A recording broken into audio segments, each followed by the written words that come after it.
18 വർഷത്തെ ജയിൽവാസത്തിന് ശേഷമാണ് റഹീമിന്റെ മോചനത്തിന് വഴിയൊരുങ്ങുന്നത്. വിവരങ്ങളുമായി ദുബായിൽ നിന്നും സുരേഷ് വെള്ളിമുറ്റം ചേരുന്നുണ്ട്. സുരേഷ് ഏട്ടാ, ഗുഡ് മോർണിംഗ്. അങ്ങനെ ഇത്രയും വർഷത്തെ കാത്തിരിപ്പിന് ശേഷമാണ് ജയിൽ മോചിതനാകാൻ പോകുന്നത് റഹീം. ബന്ധുക്കളെല്ലാം അവിടെ തന്നെ ഉണ്ട് എന്നും അറിയാം. വിശദാംശങ്ങൾ പറയൂ. ഈ ഒരു ദിവസത്തിന് വേണ്ടിയാണ് എല്ലാവരും പ്രതീക്ഷയോടുകൂടി പ്രാർത്ഥനയോടുകൂടി കാത്തിരുന്നത്. റഹീമിന്റെ മോചനം സംബന്ധിച്ചിട്ടുള്ള ഉത്തരവ് ഇന്ന് ഉണ്ടാകുമെന്നാണ് പ്രതീക്ഷിക്കുന്നത്. ഇന്ന് ഇന്ത്യൻ സമയം ഉച്ചയോടുകൂടി റിയാദിലെ ക്രിമിനൽ കോടതി വിധി പുറപ്പെടുവിക്കുമെന്നുള്ളതാണ് പ്രതീക്ഷ. അതൊരു പ്രതീക്ഷയാണ്. എന്തും സംഭവിക്കാം. അവസാന നിമിഷം എന്തു വേണമെങ്കിലും സംഭവിക്കാം. സൗദി അറേബ്യയിലെ നിയമപരമായിട്ടുള്ള പോരാട്ടമാണ്. അതുകൊണ്ട് തന്നെ എല്ലാവരും ഇപ്പോൾ പ്രതീക്ഷിക്കുന്നത് ഇന്ന് ഉച്ചയോടുകൂടി ഇക്കാര്യത്തിൽ ഉത്തരവുണ്ടാകുമെന്നുള്ളതാണ്. കഴിഞ്ഞ മാസം 21-ന് ഇക്കാര്യത്തിൽ വിധി ഉണ്ടാകേണ്ടതായിരുന്നു. പക്ഷേ അന്ന് കോടതി നിർദ്ദേശിച്ചത് റഹീമിന്റെ വധശിക്ഷ റദ്ദാക്കിയിട്ടുള്ള ബെഞ്ച് തന്നെ ഇക്കാര്യത്തിൽ ഈ കേസ് പരിഗണിക്കട്ടെ എന്നുള്ളതായിരുന്നു. സുപ്രീം കോടതിയുടെ നിർദ്ദേശം അങ്ങനെ തന്നെയായിരുന്നു. അങ്ങനെയാണ് ഈ കേസ് ഇന്നിപ്പോൾ വിധി പറയാൻ വേണ്ടി വരുന്നത്. ഉച്ചയോടുകൂടി ഇക്കാര്യത്തിൽ വിധി ഉണ്ടാക്കുമെന്നുള്ളതാണ് പ്രതീക്ഷ. 2006 നവംബർ 24-നാണ് റഹീം സൗദി അറേബ്യയിൽ എത്തുന്നത്. സ്വദേശിയുടെ ബാലനെ, കഴുത്തിന് താഴത്തേക്ക് തളർന്നു പോയിട്ടുള്ള ബാലനെ നോക്കുന്നതായിരുന്നു ജോലി.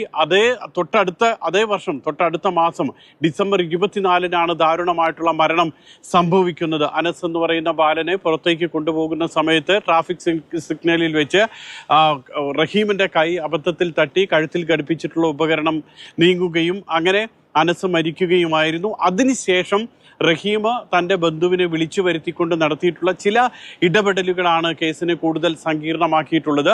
ഏതായാലും അങ്ങനെ ആ കേസിൻ്റെ നടത്തിപ്പെല്ലാം പോയി. ബന്ധുവായിട്ടുള്ള നസീർ പിന്നീട് 10 വർഷത്തിന് ശേഷം ജാമ്യം ലഭിച്ച് നാട്ടിലേക്ക് പോകുകയൊക്കെ ചെയ്ത സാഹചര്യമുണ്ടായി. കേസ് പല കാരണങ്ങൾ കൊണ്ട് നീണ്ടുപോയി. ഏതായാലും ഇപ്പോൾ റഹീമിൻ്റെ അഭിഭാഷകന്റെ വാദം, റഹീമിൻ്റെ പ്രധാനപ്പെട്ട വാദം എന്ന് പറയുന്നത് 18 വർഷമായി ജയിൽ ശിക്ഷ ഈ കാര്യത്തിൽ അനുഭവിക്കുന്നുണ്ട്. അതുകൊണ്ട് തന്നെ മോചനം അനുവദിക്കണം. രണ്ടാമത്തെ കാര്യം, ഈ കുടുംബം ആവശ്യപ്പെട്ടുള്ള, അനസിന്റെ കുടുംബം ആവശ്യപ്പെട്ടിട്ടുള്ള 34 കോടി ഇന്ത്യൻ രൂപ, ഏതാണ്ട് 15 മില്യൺ സൗദി റിയാൽ അടച്ചിട്ടുണ്ട്. അതുകൊണ്ട് തന്നെ അത്രയും പണം നൽകിയിട്ടുണ്ട്.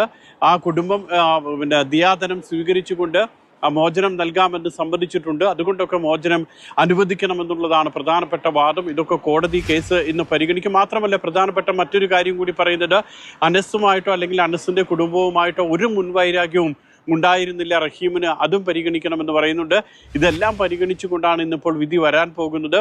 റഹീമിന്റെ ഉമ്മയും ബന്ധുവും ഒക്കെ റിയാദിൽ എത്തിയിട്ടുണ്ട് ഈ വിധി കേൾക്കാൻ വേണ്ടി. കഴിഞ്ഞ ദിവസം ജയിലിൽ പോയി അവർ കാണുകയൊക്കെ ചെയ്തിരുന്നു. ഏതായാലും പ്രതീക്ഷയോടുകൂടി പ്രാർത്ഥനയോടുകൂടി എല്ലാവരും കാത്തിരിക്കുകയാണ്.